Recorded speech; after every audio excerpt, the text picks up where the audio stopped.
Hi, I'm Darren Steele, and this is Think Queerly. Chapter 36, Gay History Research. The 1970s was a watershed period for Jim in the sense that he found a purpose in life, becoming an architect and foot soldier in the gay liberation movement. It was as though Jim was made for the movement. He was never afraid and ashamed to live his life truthfully as a gay man. As a teenager, he had been willing to risk it all on the open road rather than endure a mental, emotional, and physical strain from his dysfunctional family. He learned quickly that he had to survive by his wits and cast aside any pretense of self-respect in exchange for a hot meal and a warm place to sleep. It was a price he was willing to pay to survive another day. After all of that, plus being incarcerated in a Texas prison and forced to work on a chain gang, Jim had decided to turn around his former life. Instead of remaining a helpless victim, he became an activist who placed his destiny in his own hands. With the gay liberation movement gaining momentum, Jim knew he found a cause greater than his past.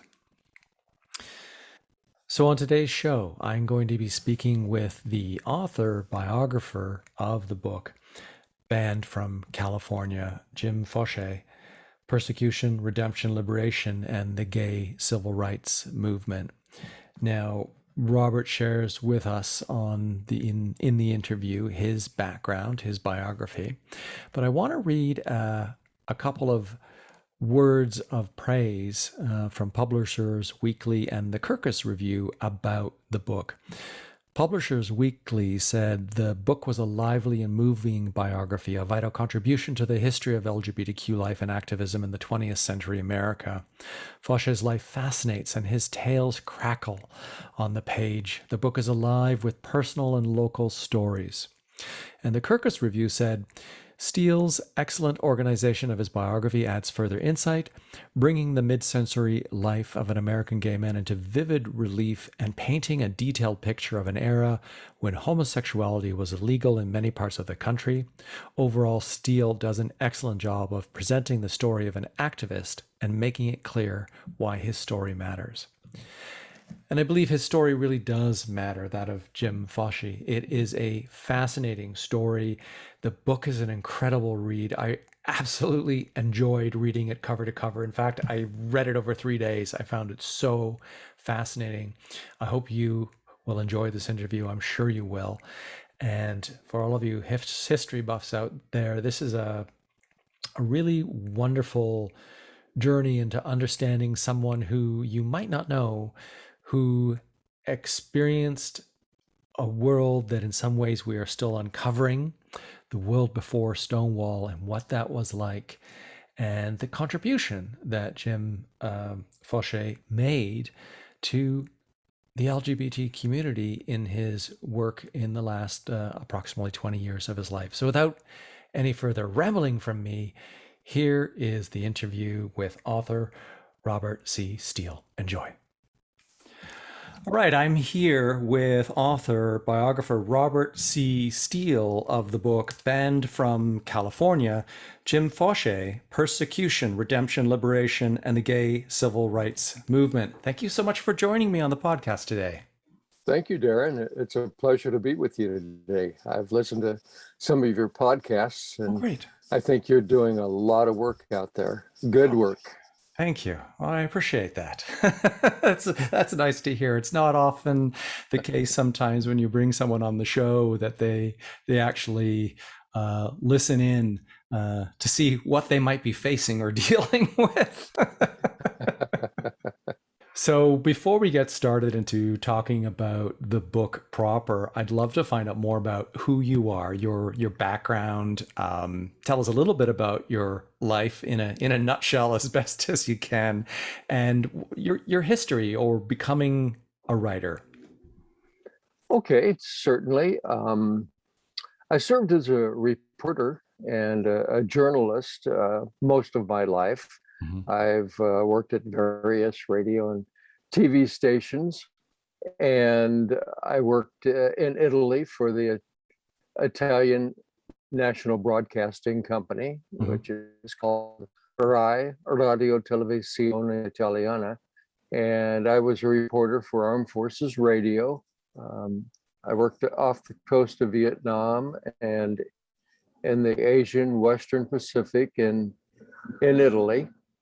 And I was a volunteer and activist in the early gay liberation movement in Denver, Colorado, and with 2 weekly gay radio shows in Colorado. And then finally, later at the end of my career, I worked in the federal government as a public affairs officer. I served as a government spokesperson, and I managed media relations with reporters who worked for media outlets across the USA and around the world. I've written a lot in my career, but this is the first time I wrote a book, which you can call a long-form writing project. Yeah. Well, fantastic. Well, I mean, first of all, congratulations on the book, because I found it to be a fascinating read on a couple of different levels. You know, we are, as you say in the book, as the subject of the book, Jim Foshee, we don't know as much as perhaps we should about our gay and lesbian history, like predating what we would call LGBTQ history in the 50s and the 60s before Stonewall. And I've had on the podcast previously my colleague Jeffrey Giovannone, who's a PhD professor and specializes in Buffalo history in this period before Stonewall, and interviewing especially elders that are still around or using the Madeline Davis archive. So this subject is definitely of interest to me, and seeing it through the eyes of someone in that you were able to collect from interviews, and that you have had, I guess, some friendship with the subject of your book. So maybe it's a 2-part question. We could get into this. What made you to decide to write this biography, and how did you come to know Jim? Well, Jim lived a very different life than what I've lived. He and I met as activists in the early 1970s gay liberation movement. And at that time, all of us thought that we were on the threshold of very positive expectations, and we were making exciting strides in this civil rights movement. And we all embarked on it with a lot of positive energy. It was a new time of gay militancy, and homosexuality was being discussed openly for the first time by society and the media. So anyway, I interviewed Jim on quite a number of occasions in the 1990s, but I was working at the time, and I didn't want to work my life away by not only working 8 hours a day, but then coming home and working on this book at nights and on weekends. So I put it on the back shelf, and a couple of decades later, after I did the series of interviews for Band from California, I retired, and I then earnestly began writing the book. About 6 or 7 years ago, I realized that I had to start getting Band from California written and published. I absolutely could not let this story be lost to history. It was too important a story that I felt absolutely had to be told and offered to people. And even though Band from California is a biography about Jim's life, it's really a lot more than that. It's a look at a certain time in our history, and the culture and history of the LGBTQ civil rights movement serves as a backdrop for Jim's life and all of his many, many travels. And we see 70 years of gay culture through the eyes of this gay American. You know, most LGBTQ history books or gay history books are written in a more academic style, and a lot of readers find that style to be somewhat hard to plod through and a little dry.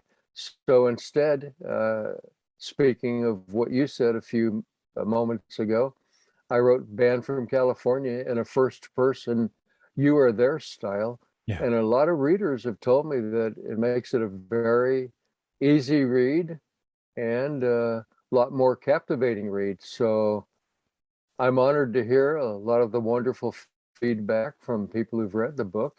And I've even had people tell me that they shed tears in certain parts of the story and laughed out loud in other parts. So Band from California is beginning to get quite a track record in the public consciousness. And I'm happy that that people are loving the book. Well, it's as if you had read my next question, because I was going to ask you about the narrative structure. And it starts reading like a pulp fiction novel.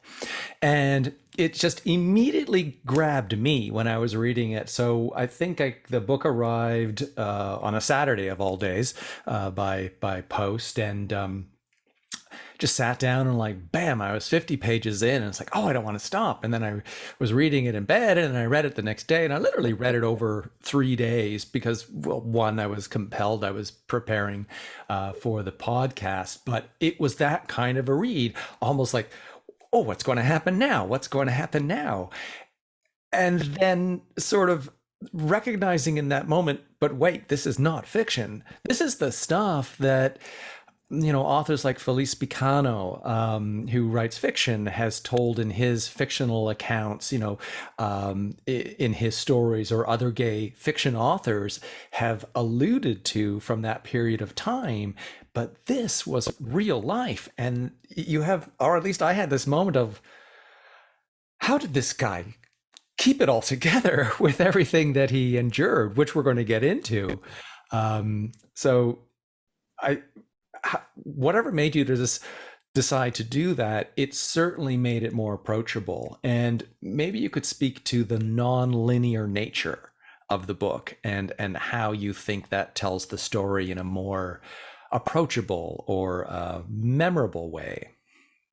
I think the book is successful generally because I was able to interview Jim for hours and hours. And I used a lot of what he said in the book as a first person narrative as he tells his story. And I fill in the blanks to provide the structure of the book. And I took his interviews and transcribed them. And then I cut them up. And, when you're interviewing somebody for weeks or months and various times, they'll come back to a story and they'll repeat it or tell it again, forgetting what they said before. And those interviews tend to be a little bit different than the interviews previously. And they fill in some blanks that they did not say before. So I had to kind of put those together and make it work in a chronological format.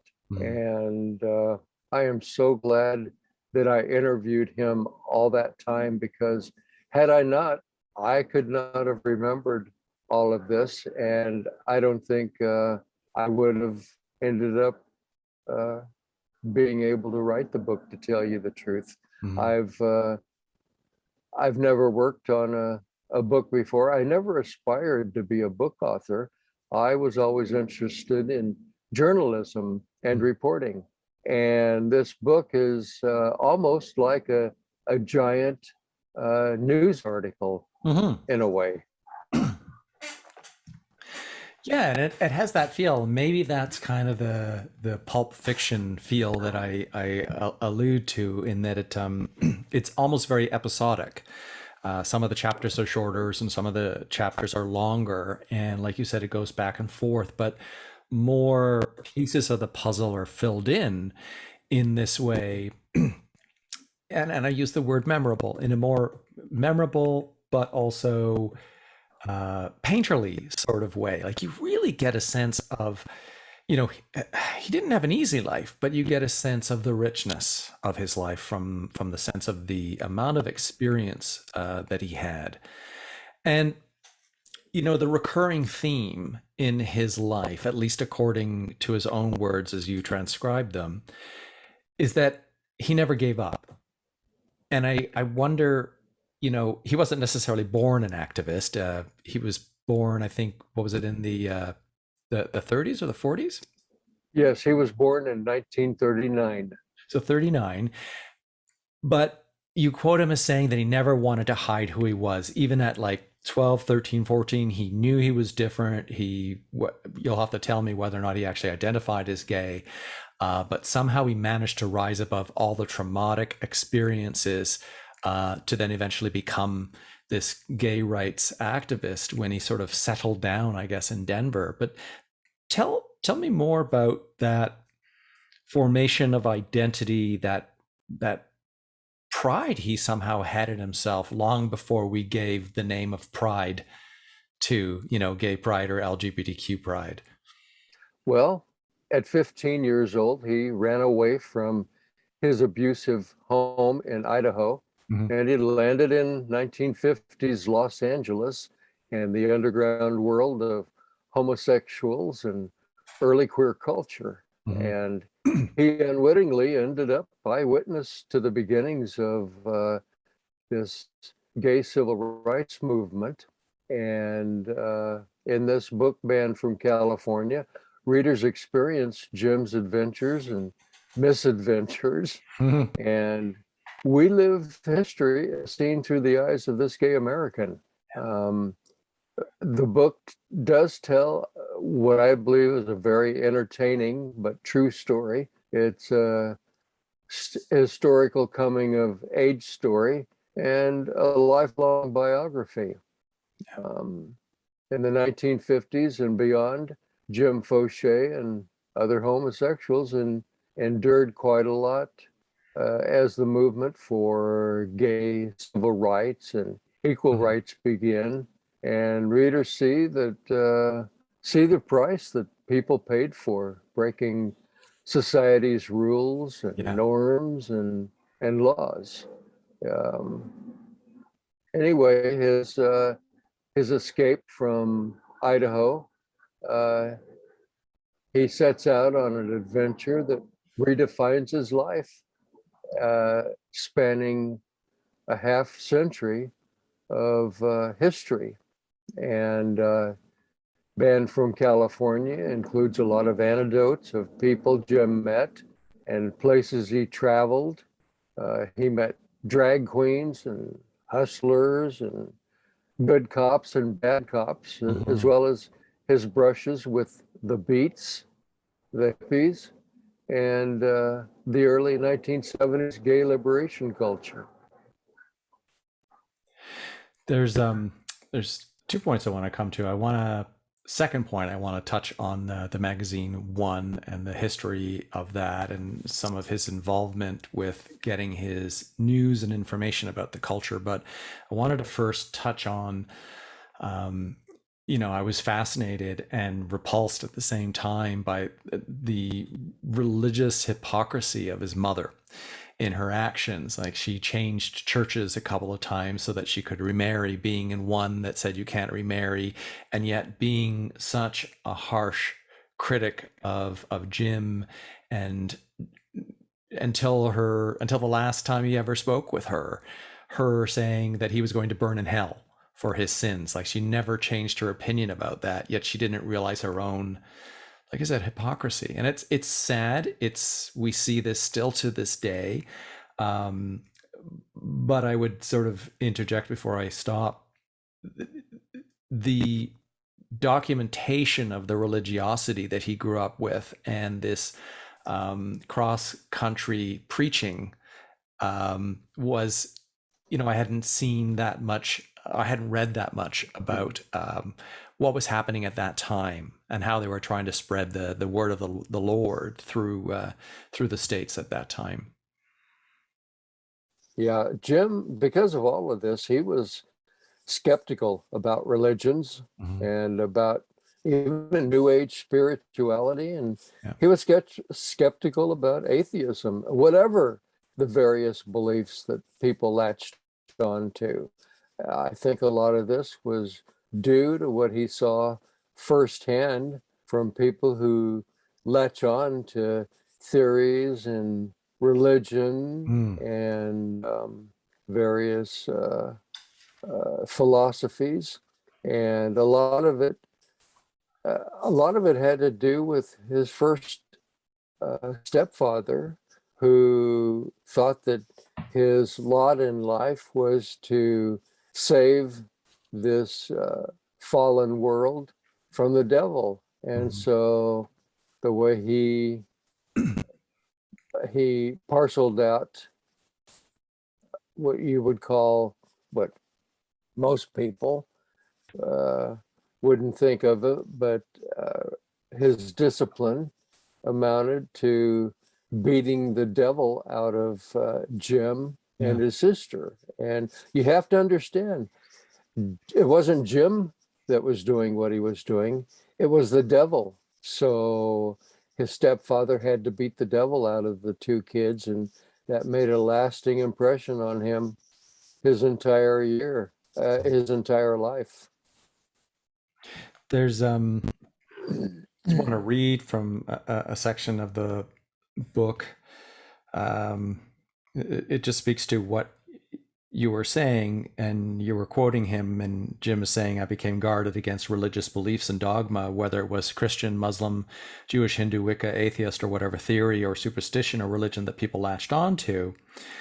Um, but the next paragraph, this is on page 195 of the book, you quote him, he says, I think there's a lot more to this world than meets the eye, things that can hardly be perceived.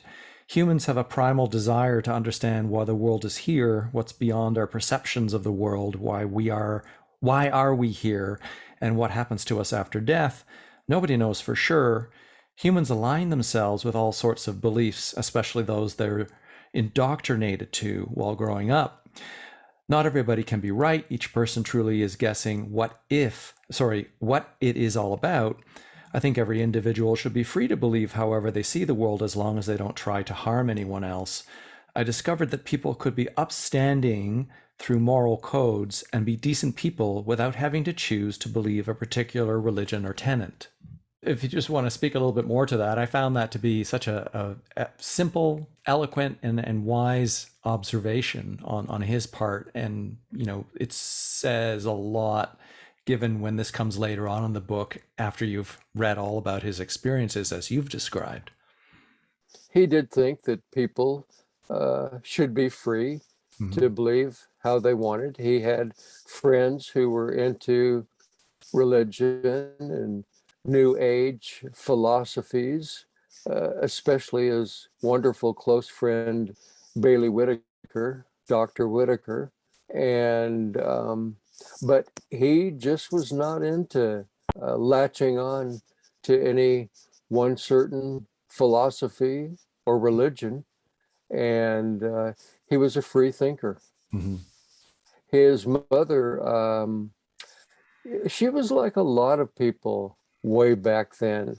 They listened to uh, preachers that were on small time radio stations. Mm-hmm. And of course, this was long before the big mega corporations got into the lucrative religious broadcasting. And they listened to radio, those people. And it was quite a different time. His mother thought that, she thought, like a lot of religious people, that her religion was the right one, Yeah. and that people in other religions were going to hell. Mm-hmm. Even the Baptists and the Catholics, Mm-hmm. uh, she thought that they were all going to hell. Jim challenged her and said, yes, but the Pope and the nuns do a lot of good work. And she said, well, they may mean well, but they're all going to hell. Her worldview had very few people living in heaven. Yeah, except her and her religion, yes. Yes.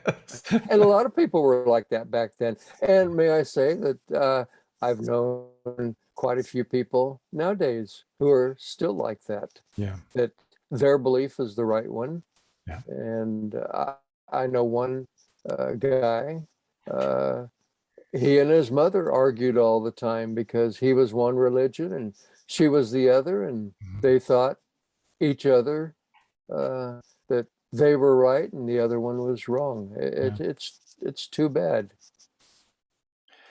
So getting into the second question, there you were actually able to fill in some more gaps, so to speak, around some of the very early publications like One magazine. And, we know historically some of the information about how long these magazines lasted, who was in part, but whenever we can get more information through another person's testimony, like Jim's, it's always very fascinating.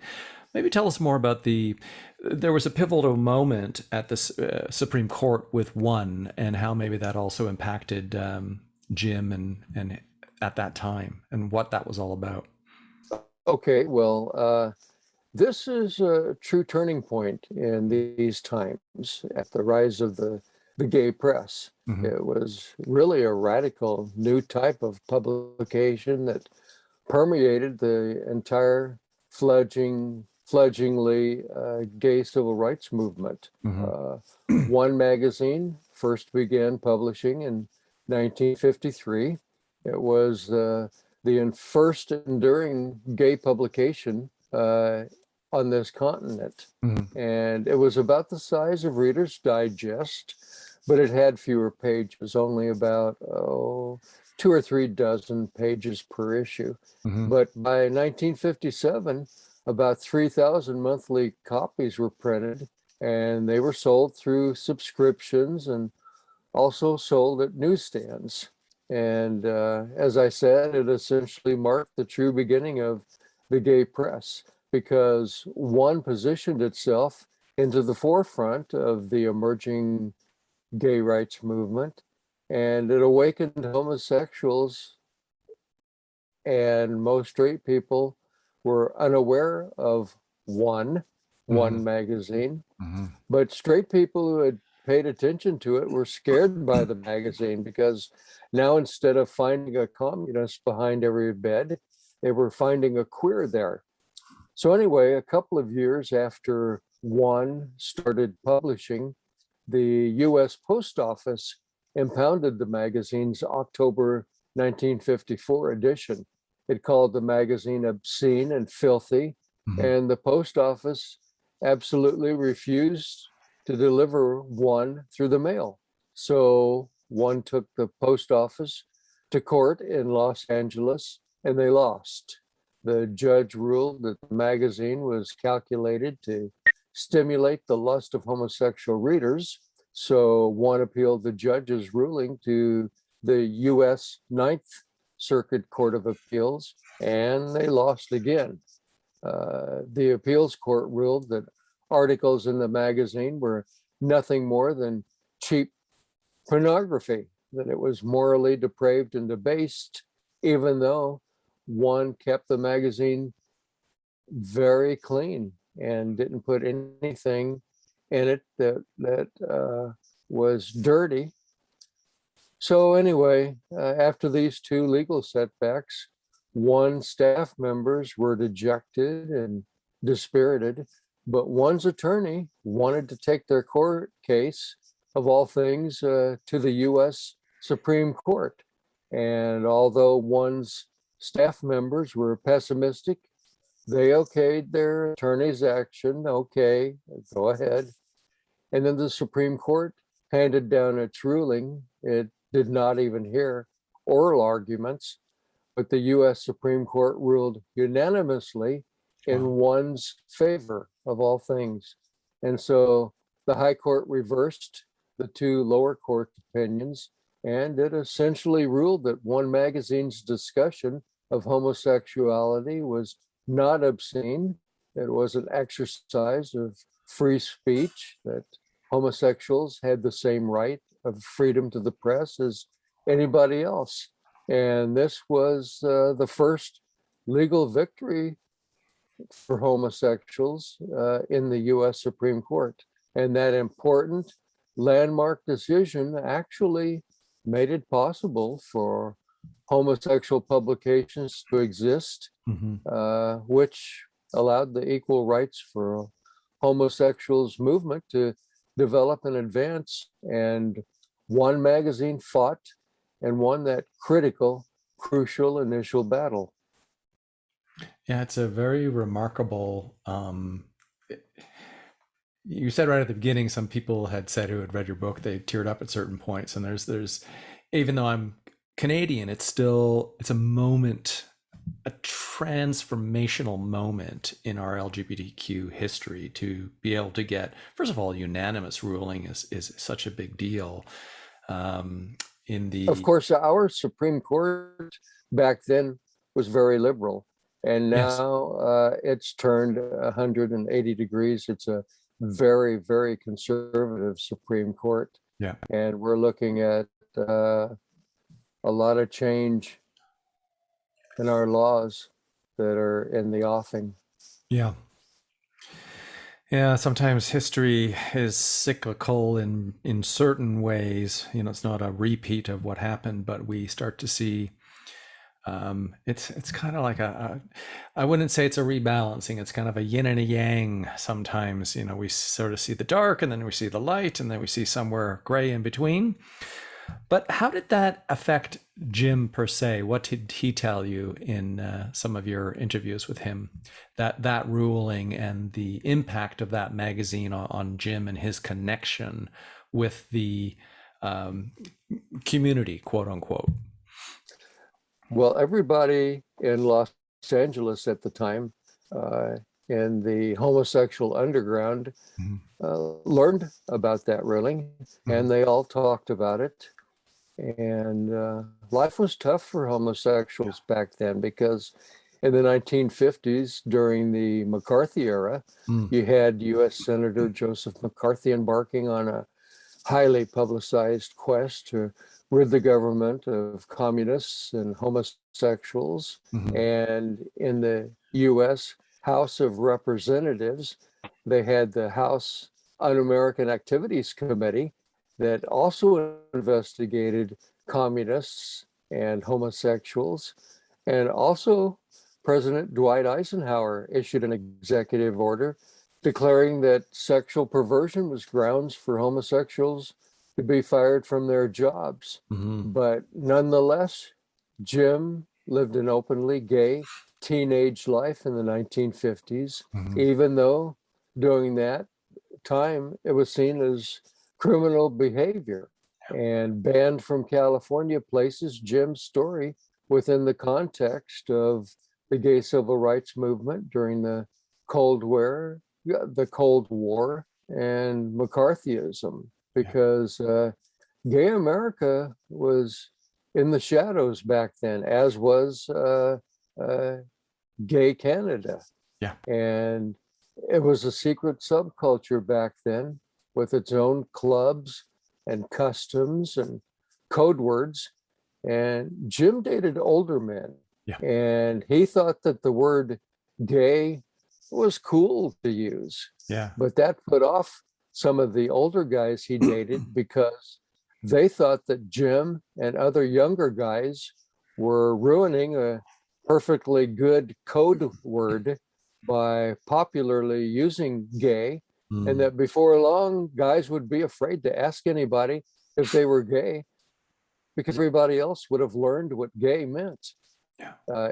Even whenever he left a bar with a guy, they'd end up walking 2 or 3 blocks to the older guy's car, because nobody ever parked next to a gay bar. Yeah. Because these men usually had good jobs and did not want their livelihoods to be threatened by an arrest. So it was a tough time back then.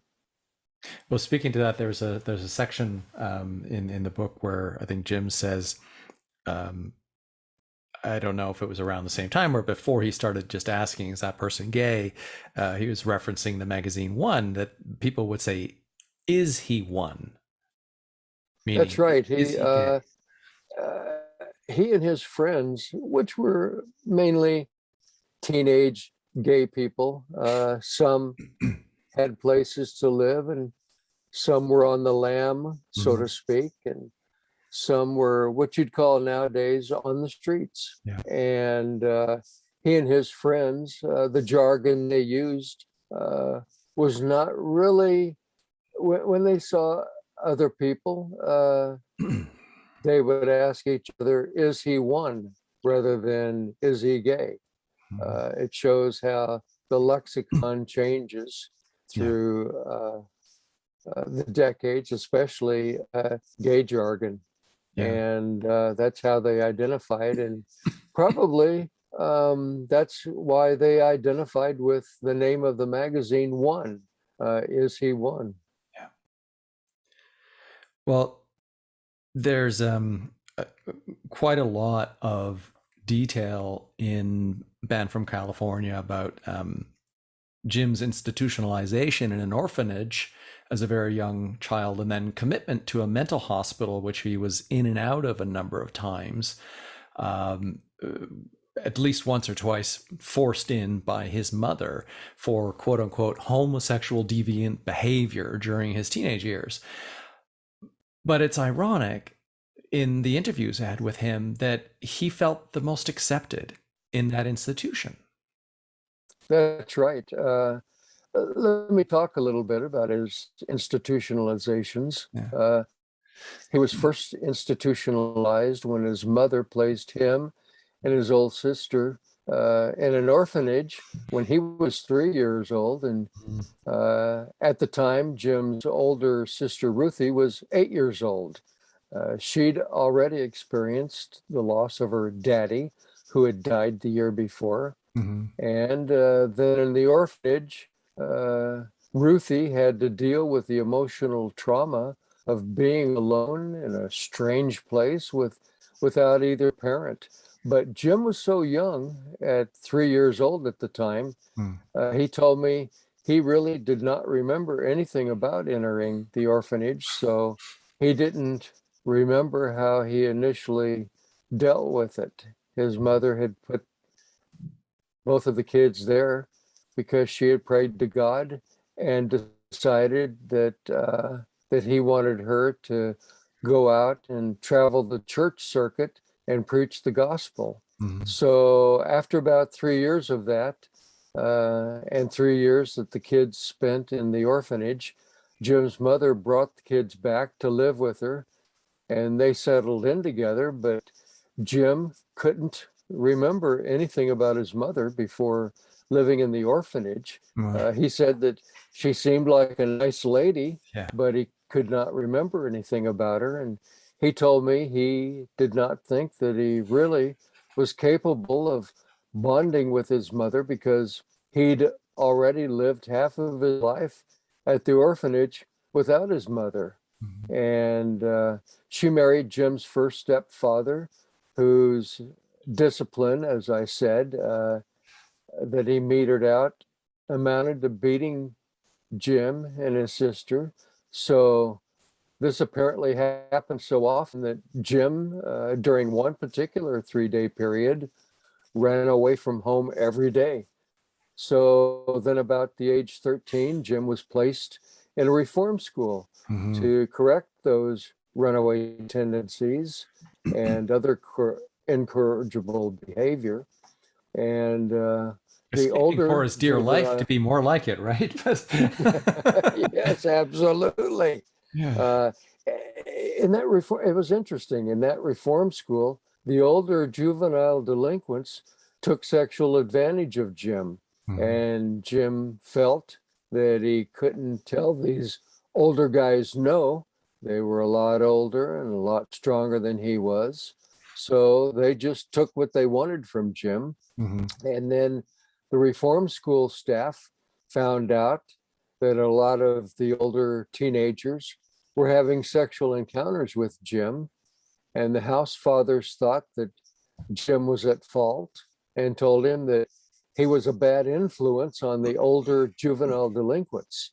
So the training school's medical staff determined that Jim was mentally ill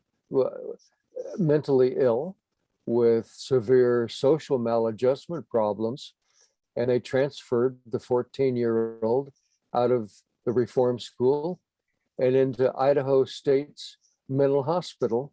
And from then through the rest of his teenage years, Jim lived mainly at that institution. The Idaho Mental Hospital was a fairly progressive medical institution during the 1960s. And they eventually concluded that Jim was not mentally ill, but their main concern was that they were afraid Jim was becoming institutionalized at that mental hospital.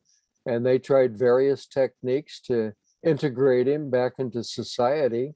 However, Jim was a lot more comfortable away from home and away from society, and he could not wait to get back to the mental hospital where his real friends lived.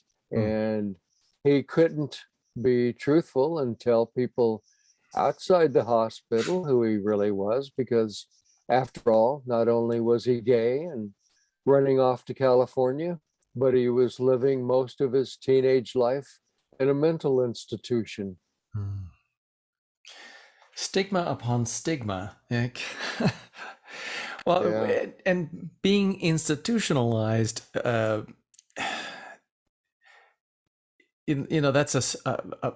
a big part of his life, because what was it at 22 years old? He was then imprisoned. You'll have to tell us why. But there's so much detail in those sections of the book of what prison life was like and working on a chain gang in Texas in 1960. And it's just remarkable that he even lived to get out and tell the story. Maybe you could tell us more about that. Okay. A few chapters in Banned from California cover the time that Jim spent in prison. And in the book, we learn a lot about Jim's upbringing as a chronic runaway from his dysfunctional family, as I said. And so in my reporting in the book, it details his repeated placement in institutions. So it really was almost a foregone conclusion in a lot of ways that he would eventually end up in prison. And in prison, there were a lot of hardened prisoners there and a lot of dangers. Yeah. He served on a prison farm where he toiled on a chain gang. And in the summertime, life was miserable there. Jim and the other chain gang prisoners were forced to endure backbreaking work.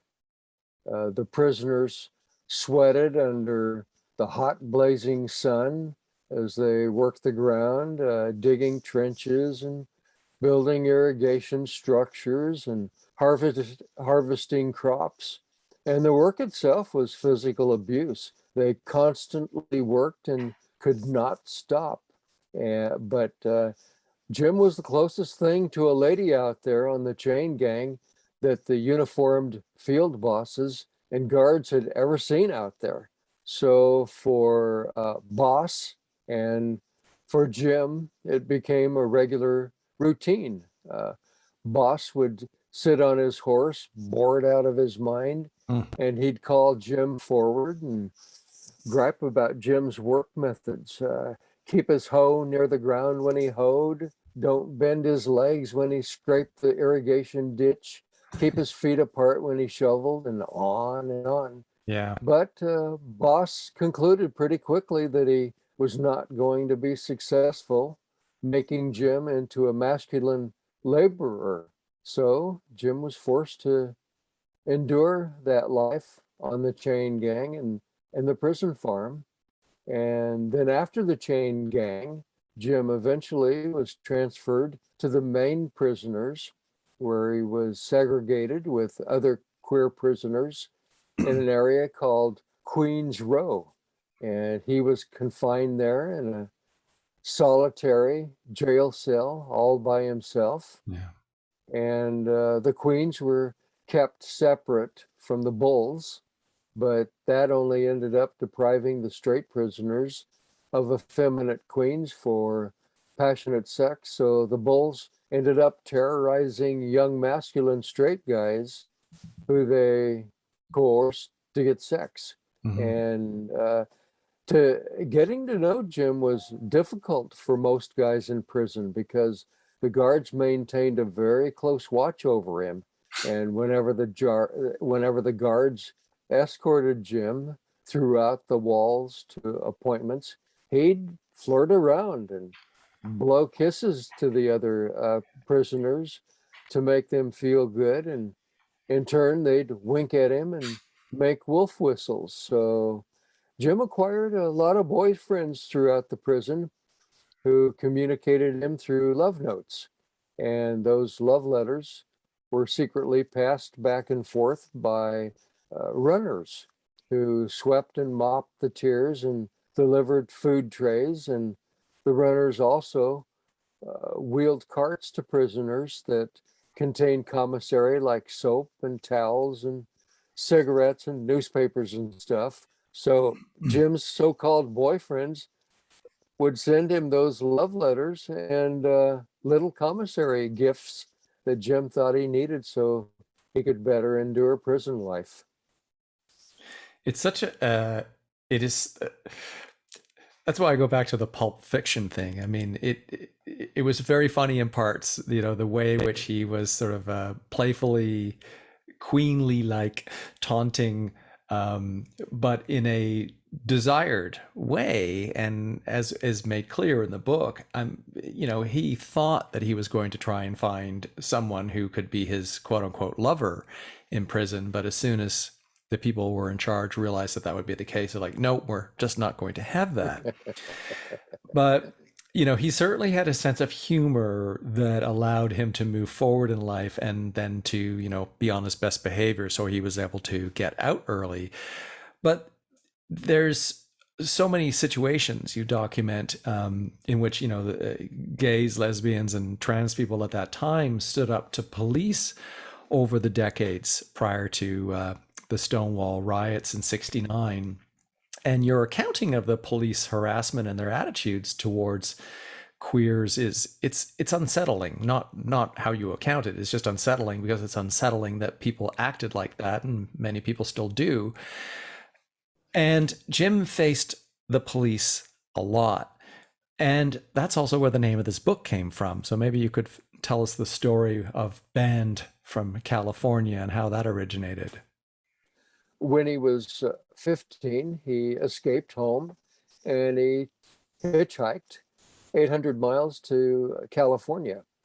And he met a wonderful drag queen who felt sorry for him and took him into her house. And Jim felt wonderful because he got his own bedroom, and in the room next to the bedroom was his older friend, the drag queen, Bunny, whose watchful eye looked over him and took care of him. Bunny had a partner, a lover, and he was gone to Montana at the time to visit relatives for, I think it was 2 or 3 weeks. So Bunny decided on her own to bring Jim, that teenager, into her home and give him refuge from the streets.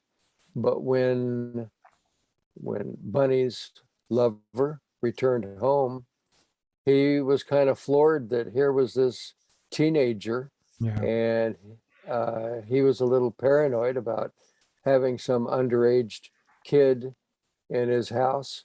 So he told Bunny that this kid absolutely had to go.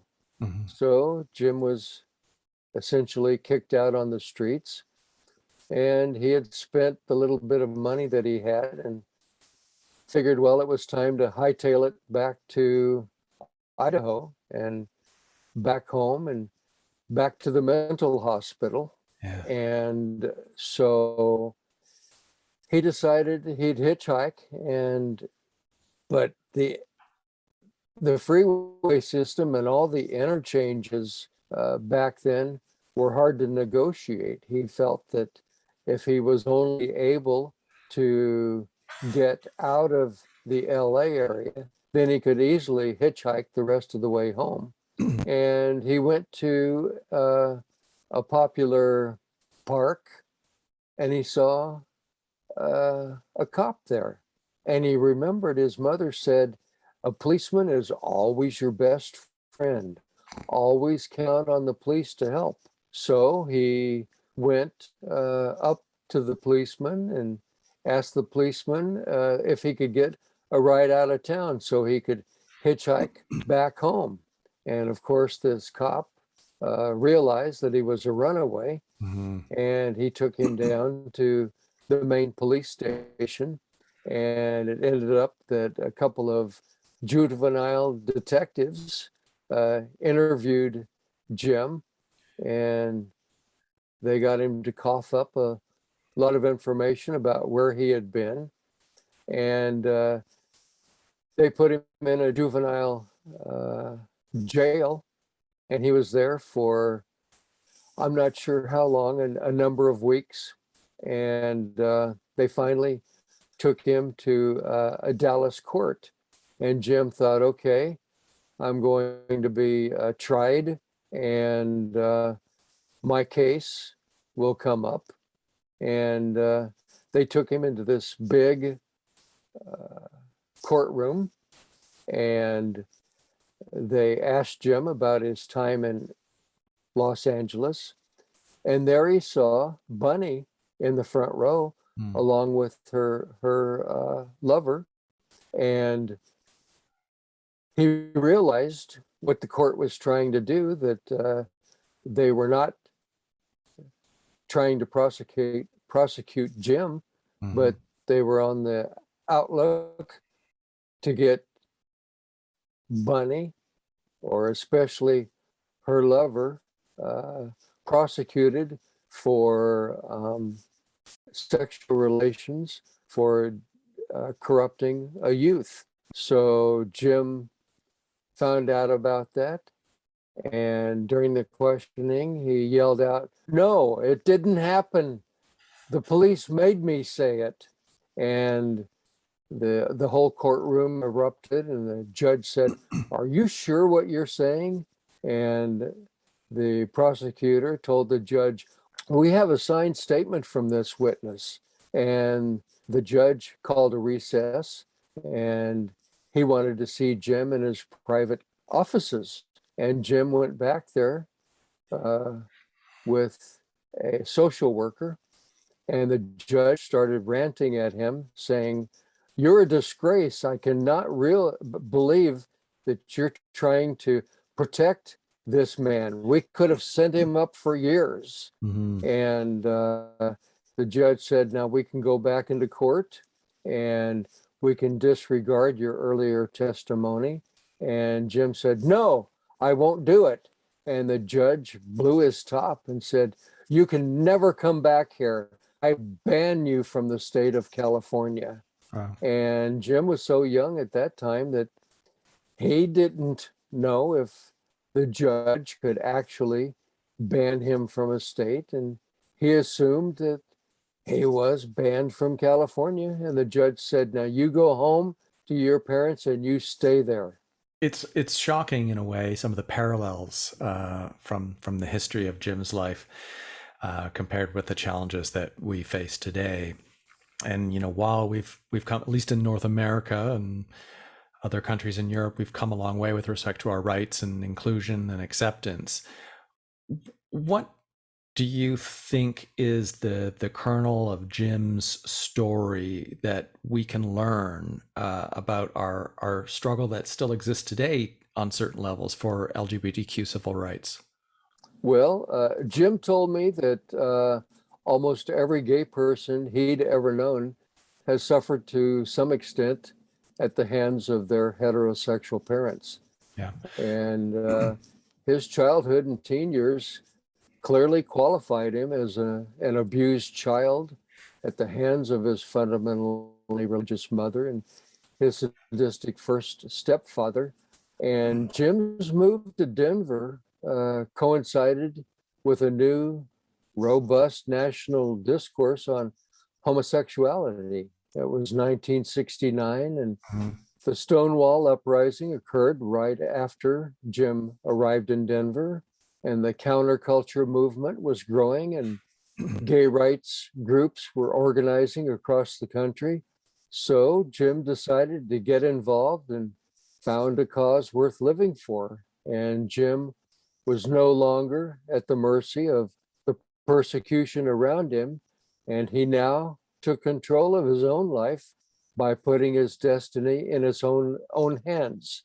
And I think that provides a good example to people nowadays to get involved and put your destiny in your own hands, and you'll feel a lot better about yourself and your situation, as Jim felt about himself and his situation.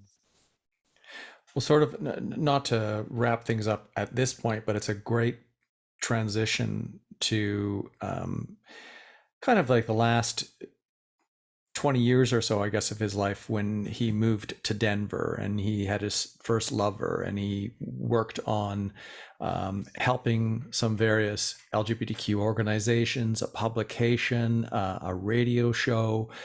And then he became something of an archivist, helping out Jim Kepner, who eventually founded the National Gay Archives, or that became a name after it was named something else earlier, and doing research for Jonathan Ned Katz. Tell us a little bit about that period of his life. The way I read the book, the way you've written it, is like that's almost the point where something settled, and maybe it was like you just described, suddenly this now open dialogue around LGBTQ civil or gay lesbian civil rights, and how he was able to participate and help given his life experience. He was very good at research.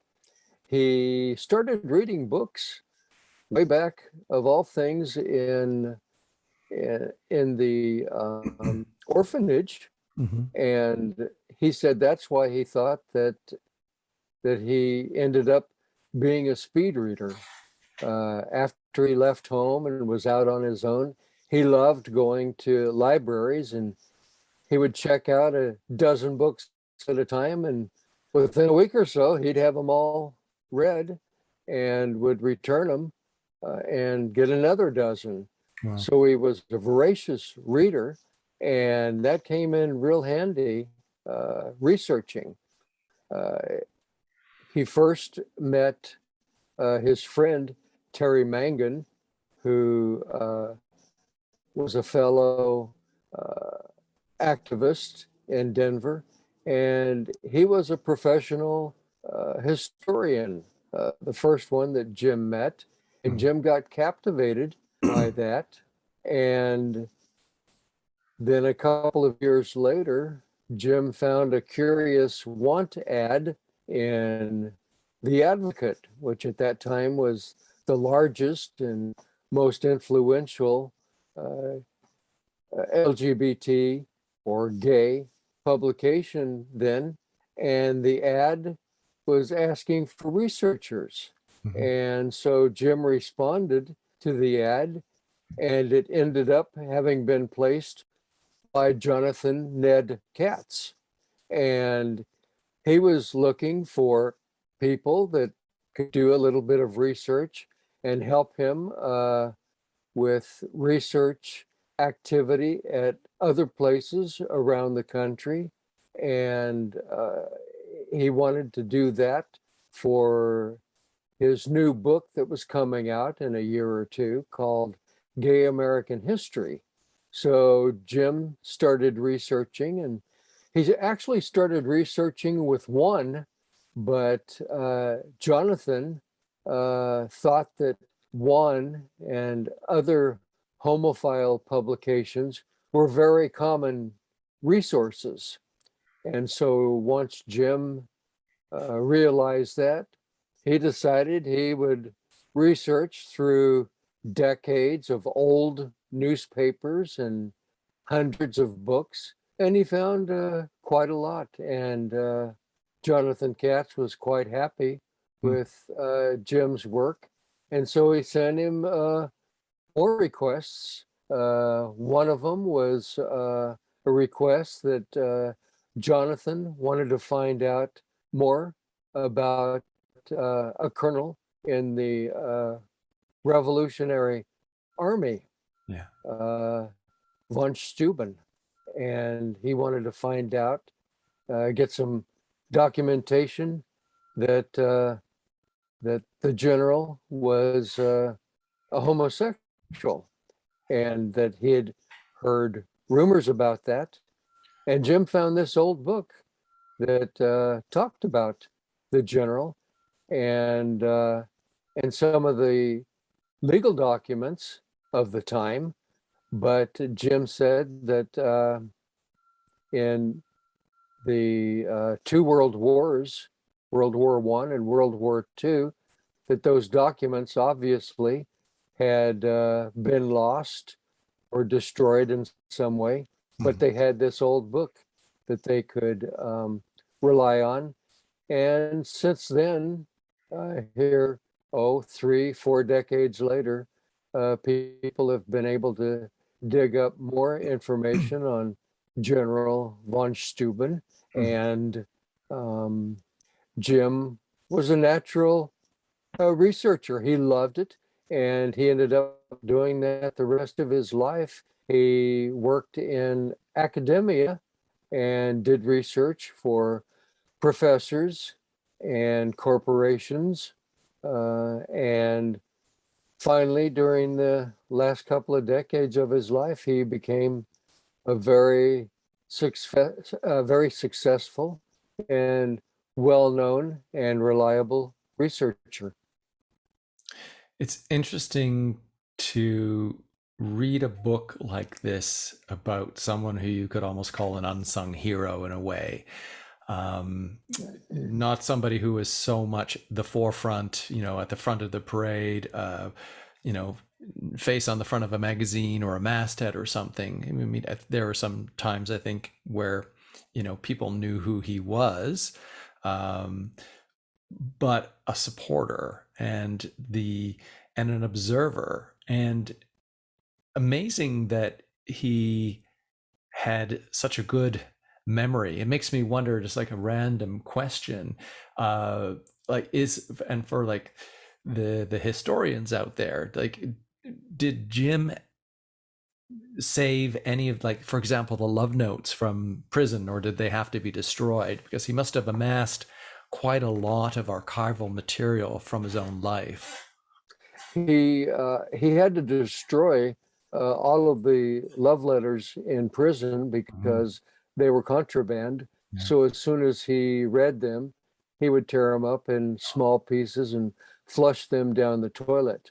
But Jim's gay research, he has thousands and thousands of pages of gay research, Mhm. and I have those, and I wanted to uh, by now donate all of those Yeah. to probably the Denver Public Library, Yeah. their Western History department. But because of COVID, uh, I and my husband have stayed close to home, and we have not done any traveling. We're both way up there in age and not in the best of health. It's interesting that 40 years ago, my friends were dying of AIDS. I Yeah. lost about half of my friends at that time. And here it is now, 40 years older. And my friends and are passing on from old age diseases. Yeah. So we have to be especially careful in this pandemic. And so we haven't gone really hardly anywhere, but sometime in the next few months, if possible, I want to get to Denver for us to go there and haul all of Jim's archival um, materials and donate them to either the Denver Public Library or perhaps the old Colorado Historical Society, which is now called History Colorado. Right. Wonderful. What would be, was there a particularly meaningful or moving moment for you in the work over the years of this book, or what was the drive that made you want to do this? I'm looking for, this is a testament, I guess, in a way, what you've accomplished in your life, but was there a moment where some light bulb went off, or some awareness as a result of focusing on this work? Well, I had it on the back shelf, so to speak, for a couple of decades. And as I said, I all of a sudden realized that this story is too important. A lot of people like the story because it's about just a normal guy. Yeah. But because of what it shows about our history during the last half of the 1900s, I knew that I could not let this story be lost to history. Yeah. It was an important story that absolutely had to be told. And that's when the light bulb went off. Get down and get busy and write this. And it's interesting. I had read an article about this guy wrote an article about, so you want to write a book. Mm-hmm. And what his premise in that article was that, maybe 1,000 people want to write a book, but only about 100 of them have the capability of writing a book. Mm-hmm. And of those 100, maybe only one or two will actually finish a book because they get sidelined or it gets put on the back shelf. And I thought, well, that certainly describes me. Mm-hmm. And so he said, if you're going to write a book, make sure that you work on it every day. You don't have to work long about it.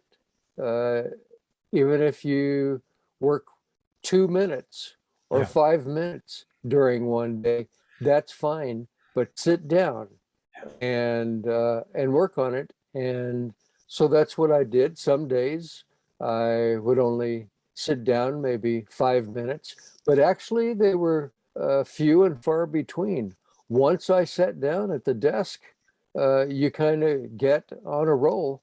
Yeah. And that was absolutely wonderful advice. Yeah, well, the idea of taking the pressure off of how many words or how many hours for a project like that, instead it focuses on the nurturing and the cultivation of the work, so that even if you are only able to, say, manage the 5 minutes, then you at least have the ideas alive in your mind, and the back of your mind, your unconscious, your subconscious, what have you, can work on these ideas. Any And Go ahead. and I was just going to say that the book took a little bit out of me. Yeah. I worked on it, writing and editing and having it get published. That all took about 6 or 7 years, in addition to the time I spent decades ago Yeah. interviewing Jim. And